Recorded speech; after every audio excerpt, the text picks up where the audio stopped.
ಓಂ ಶ್ರೀ ಮಾತೆ ಕಾಮಾಕ್ಷಿ ನಮಃ. ನಿಮಗೆಲ್ಲರಿಗೂ ಆತ್ಮೀಯ ಸ್ವಾಗತ ಸ್ನೇಹಿತರೆ. ಮನೆಯಲ್ಲಿ ಪ್ರತಿದಿನ ಕಾಮಾಕ್ಷಿ ದೀಪವನ್ನು ಹಚ್ಚಿದರೆ ಏನು ಫಲ ಸಿಗುತ್ತದೆ? ಈ ದೀಪಕ್ಕೆ ಯಾಕೆ ಇಷ್ಟೊಂದು ವಿಶೇಷ ಸ್ಥಾನಮಾನ ಇದೆ?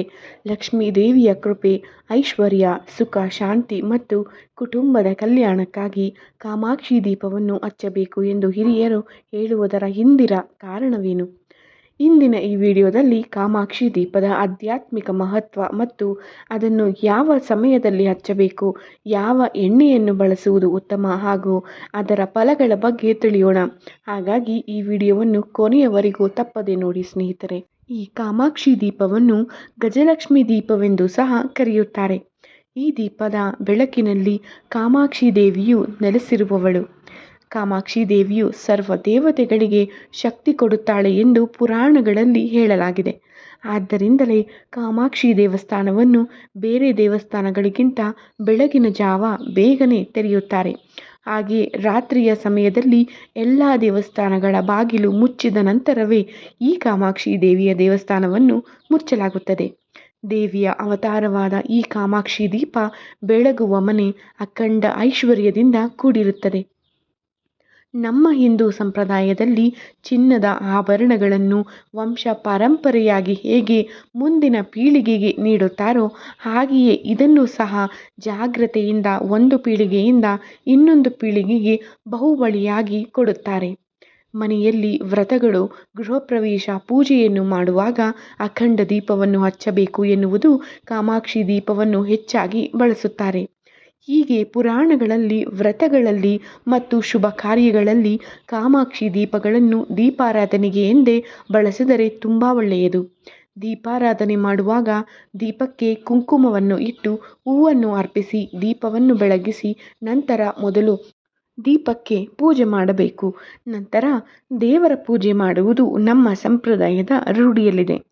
ಹಾಗಾಗಿಯೇ ಕಾಮಾಕ್ಷಿ ದೀಪವನ್ನು ಬಳಸುವಾಗ ಆ ದೀಪಕ್ಕೆ ಕುಂಕುಮ ಇಟ್ಟ ನಂತರ ಅದೇ ಕೈಯಿಂದ ದೇವರ ರೂಪಕ್ಕೂ ಕುಂಕುಮ ಇಟ್ಟು ಸುತ್ತಲೂ ಹೂವಿನಿಂದ ಅಲಂಕಾರ ಮಾಡಿ ಆ ದೀಪವನ್ನು ನೆಲಕ್ಕೆ ತಾಕದಂತೆ ಒಂದು ತಾಮ್ರದ ಅಥವಾ ಬೆಳ್ಳಿಯ ತಟ್ಟೆಯಲ್ಲಿ ಇರಿಸಬೇಕು.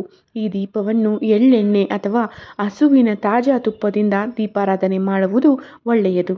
ಕಾಮಾಕ್ಷಿ ದೀಪದ ಬತ್ತಿ ಹೇಗೆ ನಿಧಾನವಾಗಿ ಸುಡುತ್ತದೆಯೋ ಹಾಗೆಯೇ ನಮ್ಮ ಮನೆಯಲ್ಲಿರುವ ನಕಾರಾತ್ಮಕ ಶಕ್ತಿಯೂ ಸಹ ನಿಧಾನವಾಗಿ ತೊಲಗಿ ಆಚೆ ಹೋಗುತ್ತದೆ.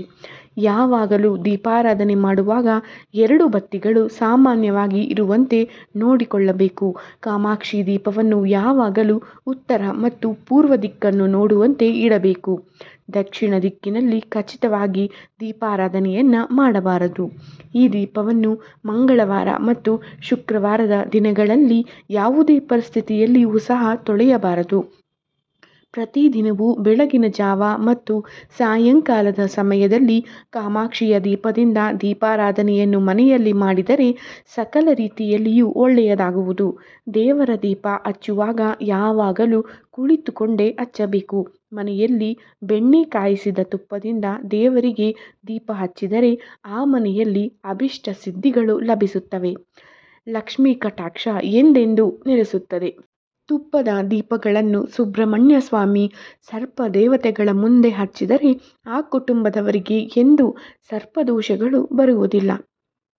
ಮಹಾಗಣಪತಿಗೆ 21 ದಿನ ತುಪ್ಪದ ದೀಪ ಹಚ್ಚಿದರೆ ನೆನೆದ ಕಾರ್ಯಗಳು ನೆರವೇರುತ್ತವೆ.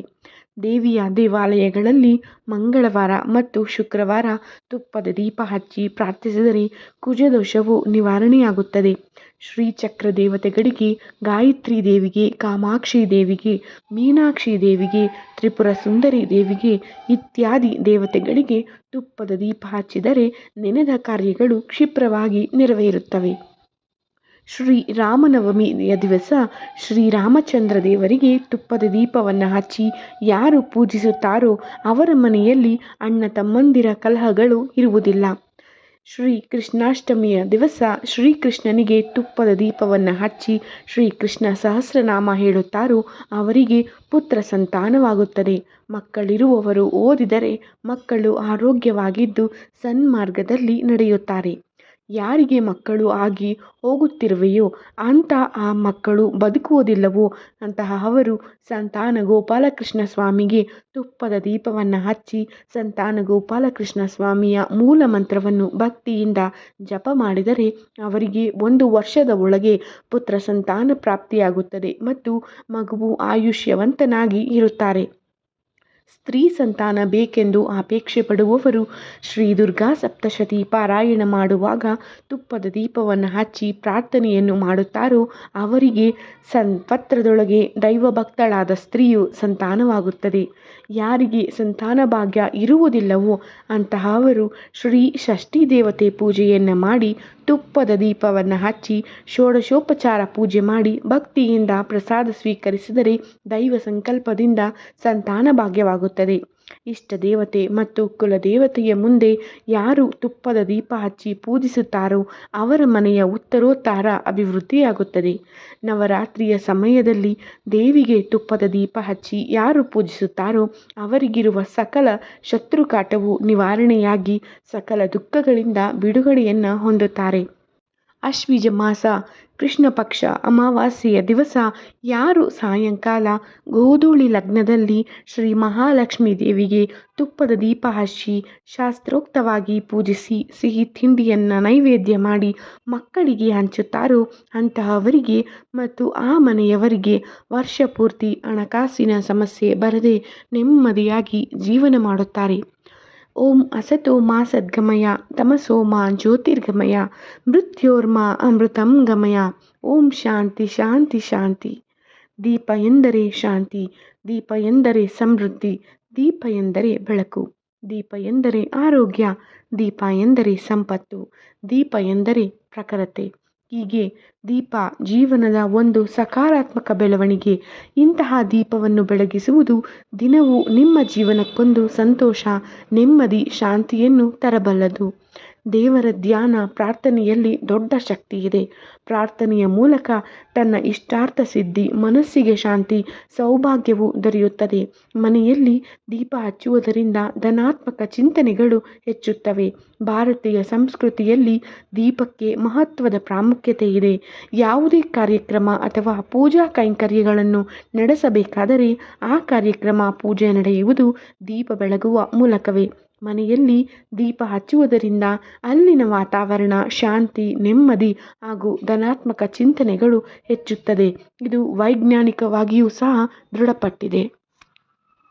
ಕಾಮಾಕ್ಷಿ ದೀಪವನ್ನು ಸಾಮಾನ್ಯವಾಗಿ ಎಲ್ಲರೂ ನೋಡಿರುತ್ತಾರೆ. ನಾವು ದೇವರ ಪೂಜೆಯಲ್ಲಿ ಹಚ್ಚಿಡುವ ದೀಪಗಳನ್ನೇ ಕಾಮಾಕ್ಷಿ ದೀಪವು ಪವಿತ್ರವಾದದ್ದು. ಇದು ಕೈಯಿಂದ ತಯಾರಿಸಲಾದ ಸುಂದರವಾದ ಹಿತ್ತಾಳೆ ಲೋಹದ ದೀಪವಾಗಿದೆ. ದೀಪದ ಮೇಲೆ ದೇವಿಯ ರೂಪವನ್ನು ಅಂದರೆ ಕಾಮಾಕ್ಷಿ ದೇವಿಯ ರೂಪವನ್ನು ಕೆತ್ತಲಾಗಿದೆ. ಈ ದೀಪವನ್ನು ಸಾವಿರಾರು ಹಿಂದೂ ಕುಟುಂಬಗಳು ತಮ್ಮ ಮನೆಯ ದೇವರ ಕೋಣೆಯಲ್ಲಿ ಹಚ್ಚಿಡುತ್ತಾರೆ. ದೀಪವನ್ನು ಬೆಳಗುವ ಮೊದಲು ಅದರ ಸುತ್ತಲೂ ಹೂವುಗಳು ಮತ್ತು ಇತರ ಧಾರ್ಮಿಕ ವಸ್ತುಗಳನ್ನು ಇಡಬೇಕಾಗುತ್ತದೆ. ದೇವಿಯ ಚಿತ್ರವಿರುವ ಈ ದೀಪವನ್ನು ನೀವು ದೇವರ ಮುಂದೆ ಹಚ್ಚಿಡುವುದರಿಂದ ಜ್ಞಾನೋದಯ, ಯಶಸ್ಸು ಹಾಗೂ ಅದೃಷ್ಟ ಎಲ್ಲವೂ ನಿಮ್ಮದಾಗಬಹುದು. ಕಾಮಾಕ್ಷಿ ದೀಪವನ್ನು ಗಜಲಕ್ಷ್ಮಿ ದೀಪವೆಂದು ಸಹ ಕರೆಯುತ್ತಾರೆ. ಯಾಕೆ ಎಂದರೆ ಈ ದೀಪದ ಮಧ್ಯಭಾಗದಲ್ಲಿ ದೇವಿಯು ಪದ್ಮಾಸನದಲ್ಲಿ ಕುಳಿತುಕೊಂಡಿದ್ದರೆ ಆಕೆಯ ಇಕ್ಕೆಲೆಗಳಲ್ಲಿ ಆನೆಗಳು ನಿಂತಿರುತ್ತವೆ. ಇದು ಲಕ್ಷ್ಮೀ ದೇವಿಯ ವಿವಿಧ ರೂಪಗಳಲ್ಲಿ ಒಂದಾದ ಗಜಲಕ್ಷ್ಮೀ ದೇವಿಯನ್ನು ಹೋಲುತ್ತದೆ. ಕಾಮಾಕ್ಷಿ ದೀಪವನ್ನು ಅಂಗಡಿಯಿಂದ ತಂದಾಗ ಅಥವಾ ಯಾರಾದರೂ ಉಡುಗೊರೆಯಾಗಿ ನೀಡಿದಾಗ ಅದನ್ನು ಮನೆಯಲ್ಲೇ ಹುಣಸೆ ಹಣ್ಣುಗಳನ್ನು ಬಳಸಿ ಶುದ್ಧಗೊಳಿಸಿ ಒಂದು ಒಣಗಿದ ಬಟ್ಟೆಯಿಂದ ಒರೆಸಿ ಎತ್ತಿಟ್ಟುಕೊಳ್ಳಿ. ಕಾಮಾಕ್ಷಿ ದೀಪವನ್ನು ಯಾವಾಗಲೂ ಖಾಲಿ ನೆಲದ ಮೇಲೆ ಇಡಬಾರದು. ಅದನ್ನು ಒಂದು ಮಣೆ, ಹಲಗೆ ಅಥವಾ ಹಿತ್ತಾಳೆ, ತಾಮ್ರ, ಬೆಳ್ಳಿ ತಟ್ಟೆಯ ಮೇಲೆ ಇಡಬೇಕು. ತಟ್ಟೆಯ ಮೇಲೆ ಅಥವಾ ತಟ್ಟೆಯನ್ನು ಇಡುವ ಸ್ಥಳದಲ್ಲಿ ಅಕ್ಕಿ ಹಿಟ್ಟಿನಿಂದ ಅಷ್ಟದಳ ರಂಗೋಲಿಯನ್ನು ಹಾಕಬೇಕು. ನಂತರ ದೀಪವನ್ನಿಟ್ಟು ಅರಿಶಿನ, ಕುಂಕುಮ, ಹೂವನ್ನಿಟ್ಟು ಪೂಜಿಸಬೇಕು. ಈ ದೀಪಕ್ಕೆ ಹಸುವಿನ ಶುದ್ಧ ತುಪ್ಪ ಅಥವಾ ಕೊಬ್ಬರಿ ಎಣ್ಣೆ, ಎಳ್ಳೆಣ್ಣೆಯನ್ನು ಸಹ ಬಳಸಬಹುದು. ಹೂವು, ಅರಿಶಿನ ಹಾಗೂ ಕುಂಕುಮವನ್ನಿಟ್ಟು ಅಲಂಕಾರ ಮಾಡಿದ ದೀಪವನ್ನು ದೇವರ ಪೂಜೆಯನ್ನು ಆರಂಭಿಸುವ ಮುನ್ನವೇ ಪೂಜಿಸಿಡಬೇಕು. ದೀಪವನ್ನು ಬೆಳಗಿಸುವುದಾಗಿ ದೀಪಕ್ಕೆ 2 ಶುದ್ಧವಾದ ಹತ್ತಿಯ ಬತ್ತಿಯನ್ನಿಟ್ಟು ದೀಪ ಹಚ್ಚಬೇಕು. ಕಾಮಾಕ್ಷಿ ದೀಪವನ್ನು ಹಚ್ಚಿಡುವಾಗ ನೇರವಾಗಿ ಬೆಂಕಿಯ ಸಹಾಯವನ್ನು ಬಳಸಿಕೊಂಡೇ ಹಚ್ಚಬೇಕು. ಮೇಣದ ಬತ್ತಿಯಿಂದಾಗಲಿ ನೇರವಾಗಿ ಬೆಂಕಿ ಕಡ್ಡಿಯಿಂದ ಅಥವಾ ದೀಪದಿಂದ ಇನ್ನೊಂದು ದೀಪವನ್ನು ಬೆಳಗುವುದಾಗಲಿ ಮಾಡಬಾರದು. ಇದು ನೀವು ಲಕ್ಷ್ಮೀ ದೇವಿಗೆ ಅವಮಾನ ಮಾಡಿದಂತಾಗುತ್ತದೆ. ಹಾಗಾಗಿ ತುಪ್ಪದಲ್ಲಿ ನೆನೆಸಿದ ಬತ್ತಿಗೆ ಬೆಂಕಿಯನ್ನು ಹಚ್ಚಿ ನಂತರ ಈ ದೀಪಕ್ಕೆ ಬೆಂಕಿಯನ್ನು ಹಚ್ಚಬೇಕು. ಅಥವಾ ಒಣ ತುಳಸಿ ಕಡ್ಡಿಗಳಿಂದಲೂ ಸಹ ಹಚ್ಚಬಹುದು. ಕಾಮಾಕ್ಷಿ ದೀಪವನ್ನು ನೇರವಾಗಿ ಬೆಂಕಿ ಕಡ್ಡಿಯಿಂದ ಹಚ್ಚಿದರೆ ಶನಿ ದೋಷವು ಉಂಟಾಗುತ್ತದೆ. ಕಾಮಾಕ್ಷಿ ದೀಪವನ್ನು ಪೂರ್ವ ಅಥವಾ ಉತ್ತರ ದಿಕ್ಕಿಗೆ ಮುಖ ಮಾಡಿ ಹಚ್ಚಿಡಬೇಕು. ದೀಪವು ಅತಿ ದೊಡ್ಡದಾಗಿಯೂ ಉರಿಯಬಾರದು, ಅತ್ಯಂತ ಚಿಕ್ಕದಾಗಿಯೂ ಉರಿಯಬಾರದು, ಸಮಾನವಾಗಿ ಉರಿಯಬೇಕು. ನೀವು ಹಚ್ಚಿದ ಕಾಮಾಕ್ಷಿ ದೀಪ ಎಷ್ಟು ಪ್ರಶಾಂತವಾಗಿ ಉರಿಯುತ್ತಿರುತ್ತದೆಯೋ ಆ ಮನೆಯ ವಾತಾವರಣ, ಸಂತೋಷ, ಸಮೃದ್ಧಿಯು ಅಷ್ಟೇ ಪ್ರಶಾಂತವಾಗಿರುತ್ತದೆ. ಕಾಮಾಕ್ಷಿ ದೀಪವನ್ನು ಗೋಧೂಳಿ ಸಮಯದಲ್ಲಿ ಅಂದರೆ ಸೂರ್ಯಾಸ್ತದ ಸಮಯದಲ್ಲಿ ಹಚ್ಚಬೇಕು. ಈ ಸಮಯದಲ್ಲಿ ಲಕ್ಷ್ಮೀ ದೇವಿಯು ತನ್ನ ಸಂಚಾರವನ್ನು ಆರಂಭಿಸಿರುತ್ತಾಳೆ.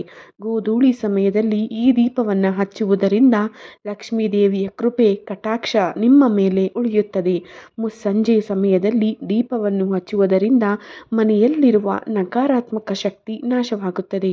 ಕುಟುಂಬದ ಸದಸ್ಯರಿಗೆ ನೆಮ್ಮದಿ ಪ್ರಾಪ್ತವಾಗುತ್ತದೆ. ಕಾಮಾಕ್ಷಿ ದೀಪದಲ್ಲಿ ಲಕ್ಷ್ಮೀ ದೇವಿಯ ಮುಖವು ಕಳೆಯಿಂದ ಕೂಡಿರಬೇಕು. ದೀಪ ಎಲ್ಲಿಯೂ ಮುಕ್ಕಾಗಿರಬಾರದು. ದೀಪದಲ್ಲಿ ಯಾವುದೇ ರೀತಿಯಾದ ಕೊಳೆಯೂ ಇರಬಾರದು. ನಿಮ್ಮ ಮನೆಗೆ ತಂದಿರುವ ದೀಪವನ್ನು ನೀವೇ ಬೆಳಗಬೇಕು ಅಥವಾ ನಿಮ್ಮ ಮನೆಯ ಕುಟುಂಬದ ಸದಸ್ಯರು ಸಹ ಬೆಳಗಬಹುದು. ಇದನ್ನು ಯಾರಿಗೂ ಅಂದರೆ ಹೊರಗಿನವರಿಗೆ ನೀಡಬಾರದು. ಒಂದು ವೇಳೆ ನೀವು ಈ ದೀಪವನ್ನು ಉಡುಗೊರೆಯಾಗಿ ನೀಡಬೇಕೆಂದುಕೊಂಡರೆ ಅದನ್ನು ಶಾಪ್ನಲ್ಲೇ ಪ್ಯಾಕ್ ಮಾಡಿಸಿಕೊಂಡು ನೀಡಿ. ಕಾಮಾಕ್ಷಿ ದೀಪವನ್ನು ಉಡುಗೊರೆಯಾಗಿ ಕೊಡುವುದು ಅಥವಾ ಉಡುಗೊರೆಯಾಗಿ ಪಡೆದುಕೊಳ್ಳುವುದು ತುಂಬಾ ಒಳ್ಳೆಯದು. ದೀಪದಲ್ಲಿ ಒಮ್ಮೆ ಬಳಸಿದ ಎಣ್ಣೆ ಅಥವಾ ಬತ್ತಿಯನ್ನು ಪದೇ ಪದೇ ಬಳಸಬಾರದು. ಒಮ್ಮೆ ಬಳಸಿದ ಬತ್ತಿಯನ್ನು ಮರದ ಬುಡಕ್ಕೆ ನೀರಿನಲ್ಲಿ ಹಾಕಬೇಕು. ಹಾಗೂ ಈ ದೀಪವನ್ನು ಮಂಗಳವಾರ ಮತ್ತು ಶುಕ್ರವಾರ ಸ್ವಚ್ಛ ಮಾಡಬಾರದು. ಯಾವಾಗಲೂ 2 ದೀಪ, ಒಂದು ದೀಪದಲ್ಲಿ 2 ಬತ್ತಿಯನ್ನು ಹಾಕಿಯೇ ದೀಪವನ್ನು ಬೆಳಗಬೇಕು. ಕಾಮಾಕ್ಷಿ ದೀಪವು ಕೇವಲ ಬೆಳಕಿನ ಸಂಕೇತವಲ್ಲ, ಅದು ಜ್ಞಾನ, ಸಮೃದ್ಧಿ, ಶಾಂತಿ ಮತ್ತು ದೈವಿಕ ಕೃಪೆಯ ಪ್ರತೀಕವಾಗಿದೆ. ಭಕ್ತಿಯಿಂದ ಮತ್ತು ಶ್ರದ್ಧೆಯಿಂದ ಪ್ರತಿದಿನವೂ ದೀಪವನ್ನು ಹಚ್ಚಿ ದೇವಿಯನ್ನು ಪ್ರಾರ್ಥಿಸಿದರೆ ಮನೆಯಲ್ಲಿ ಸಕಾರಾತ್ಮಕ ವಾತಾವರಣ ನೆಲೆಸುತ್ತದೆ ಎಂಬುದು ಭಕ್ತರ ನಂಬಿಕೆ. ಓಂ ಶ್ರೀ ಕಾಮಾಕ್ಷಿಯೇ ನಮಃ. ಸರ್ವೇ ಜನ ಸುಖಿನೋ ಭವಂತು. ಧನ್ಯವಾದಗಳು.